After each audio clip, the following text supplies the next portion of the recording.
चूकेगा कैसे? किराए के मकान से निकलकर हम अपने मकान में कब पहुंचेंगे? बड़ी बीमारी हो गई, कैंसर जैसा रोग हो गया, लीवर किडनी खराब हो गए, थायराइड हो गया, कहीं सोरेसिस हो गया, ये शरीर में इतने रोग हो गए, कहीं आंख की रोशनी चली गई, कहीं श्रवण शक्ति चली गई, कहीं कंठ के अंदर मालूम पड़े गांठें पड़ गई, कैंसर जैसा रोग हो गया। इससे हम छूटेंगे कैसे? हमारा दुख कटेगा कैसे? हम किसके पास जाएं कि हमारा दुख कट जाए? बहुत सारे महाराज मिलेंगे, बहुत सारे मिलेंगे तुमको जो कहेंगे हमारे पास आकर बैठो, हम तुम्हें ये दे देंगे, तुम्हारा दुख कट जाएगा, हम तुम्हारे लिए ऐसा कर देंगे, तुम्हारा दुख कट जाएगा, हम तुमको ये बता देंगे, तुम्हारा दुख कट जाएगा। शिव महापुराण की कथा कहती है शंकर भगवान 24 घंटे शमशान में रहते हैं। भोलेनाथ जी कहते हैं कि मुझसे बड़ा दुनिया में कोई तंत्र जानने वाला नहीं होगा। पार्वती, मुझसे बड़ा दुनिया में कोई मंत्र जानने वाला नहीं होगा, मुझसे बड़ा दुनिया में कोई अघोरी नहीं होगा, और मुझसे बड़ा दुनिया में कोई ज्योतिषाचार्य नहीं होगा। जो राम जी के जन्म लेने पर ज्योतिषी करने पहुंच गए, जो भगवान कृष्ण के जन्म लेने पर भगवान कृष्ण के यहाँ ज्योतिषी करने पहुंच गए, जो संपूर्ण ब्रह्मांड में अघोरी भी वही है, तंत्र भी उसी का है, मंत्र भी उसी का है, साधना भी उसी की है, सब कुछ उसी का है, तो उससे बड़ा तंत्र मंत्र साधना विद्या करने वाला कोई दूसरा क्या होगा जो 24 घंटे शमशान में रहेगा? हिंदू धर्म के, सनातन धर्म के प्रसिद्ध मंदिरों में केवल एक मंदिर ऐसा है जिसके सामने शंकर के शिवलिंग के सामने नंदी नहीं है।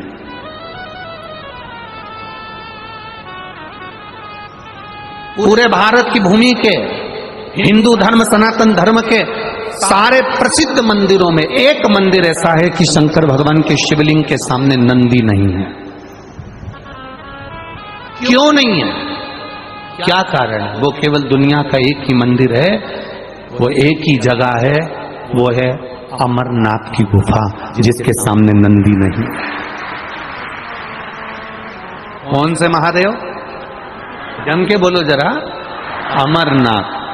अमरनाथ बाबा के सामने नंदी नहीं है, क्योंकि भोलेनाथ पार्वती जी को जब अमर गुफा में बैठकर ज्ञान दे रहे थे तब नंदी को भी छोड़ दिया था, गले के सांप को भी छोड़ दिया था, चंद्र को भी छोड़ दिया था, यहाँ तक है कि भगवान ने गंगा को भी संजो कर एक जगह पर रख दिया था जब पार्वती को ज्ञान उपदेश दिया जा रहा था।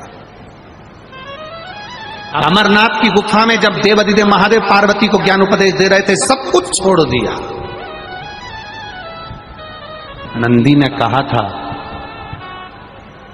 आप गुफा के अंदर जाकर बैठ जाओगे, मैं अंदर नहीं जा सकता, मेरे लिए आज्ञा क्या है?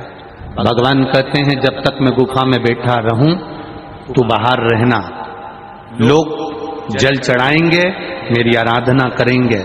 शिवजी के मंदिर में शंकर भगवान मंदिर के अंदर हैं और नंदी बाहर है, उसका केवल एक कारण है कि महादेव अगर मंदिर छोड़कर, कैलाश छोड़कर, शमशान छोड़कर, साधना छोड़कर नहीं जा पाते हैं तो उन्होंने नंदी से कह दिया सबके दुख मिटाने के लिए तुझे उनके द्वार तक पहुंचना है,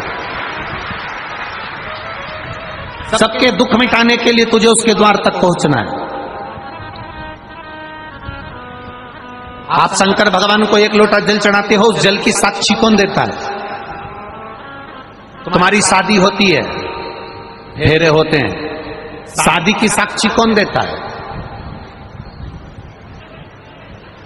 साक्षी देने वाले दो हैं, एक अग्निदेव, दूसरा ध्रुव तारा। कौन देता है? ध्रुव तारा। पहले ऐसा नियम था, अब यहां पर महाराष्ट्र में है कि नहीं हमें नहीं मालूम।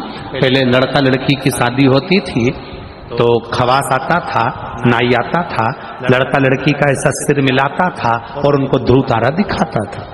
महाराष्ट्र में ऐसा है कि नहीं है पता नहीं हमको, है कि नहीं? इधर है ना, कहीं कहीं होगा ऐसा। तो ध्रुव तारा साक्षी होता था, उस वरकन्या के विवाह की साक्षी ध्रुव तारा देता था, साक्षी थी। आप एक लोटा जल जब देवाधिदेव महादेव को चढ़ाते हैं आपको नहीं मालूम कि शंकर जी नेत्र बंद करके बैठे हैं पिंडी के अंदर, शिवलिंग के अंदर, कि शंकर जी नेत्र खोल कर बैठे हैं? आपको नहीं मालूम। आपने तो शंकर जी को जल चढ़ा दिया, पर तुम्हारे जल चढ़ाने की साक्षी कौन देता है? जो सामने बैठा हुआ है मंदिर के बाहर। कौन? नंदी। वो तुम्हारी साक्षी दे देता है।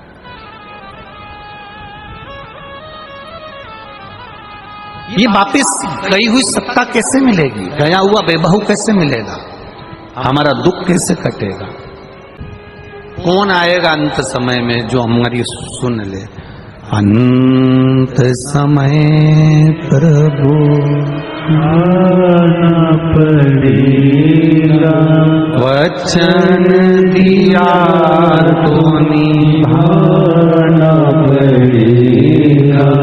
आए ना आए प्रभु कुटुंब कबीरा, अंत समय प्रभु आना पड़ेगा, वचन दिया तो निभाना पड़ेगा। कोई आएगा कि नहीं आएगा, पर जिसको तुमने एक लोटा जल चढ़ाया है, एक बेलपत्र देवाधिदेव महादेव को समर्पित करी है, कुछ उससे दिल से कहा है, वो आएगा। बहुत सारे लोग मिलेंगे जो कहेंगे हमारे पास बैठो, हम तुम्हारा दुख मिटा देंगे, हम तुम्हारी तकलीफ मिटा देंगे, हम तुम्हें एक भभूति दे देंगे, हम तुम्हें एक बेल दे देंगे, हम तुम्हें एक नरियल दे देंगे, हम तुमको ये दे देंगे, हम तुमको वो दे देंगे, तुम्हारा दुख मिट जाएगा। पर ईमानदारी से बोलना, संसार में दुख मिटाने की सामर्थ्यता किसी में नहीं है, वो मिटाने की सामर्थ्यता केवल एक देवाधिदेव महादेव में है, बाकी तो किसी में नहीं। सियोर वाला महाराज तुमसे कह दे कि मैं तुम्हारा दुख मिटा दूंगा तो बहुत कठिन बात है। हमारा दुख मिटाने वाला भी देवाधिदेव महादेव है, तो तुम्हारा दुख भी मिटाने वाला देवाधिदेव महादेव। संसार में जन्म लिया है तो दुख पीछा नहीं छोड़ता। तुम्हारे घुटने दुखते हैं तो हमारे भी दुखते होंगे, तुम्हारा सिर दुखता है तो हमारा भी दुखता होगा। बोलो सही है कि गलत है? हम कोई वीआईपी रूप से टपके तो नहीं है कि भगवान ने हमको अलग से नीचे टपका दिया। मानव की देह हमारी भी है, तुम्हारी भी है। तुम 2 रोटी खाते हो, हम भी 2 रोटी खाते हैं। तुमको चिमटी खोड़ेंगे तो दर्द होगा, हमको चिमटी खोड़ेंगे तो दर्द होगा। जैसे तुम हो वैसे हम हैं। बस हमने एक काम करा, अपनी पूरी जिंदगी, पूरा जीवन हमने बाबा पर छोड़ दिया, पूरा जीवन।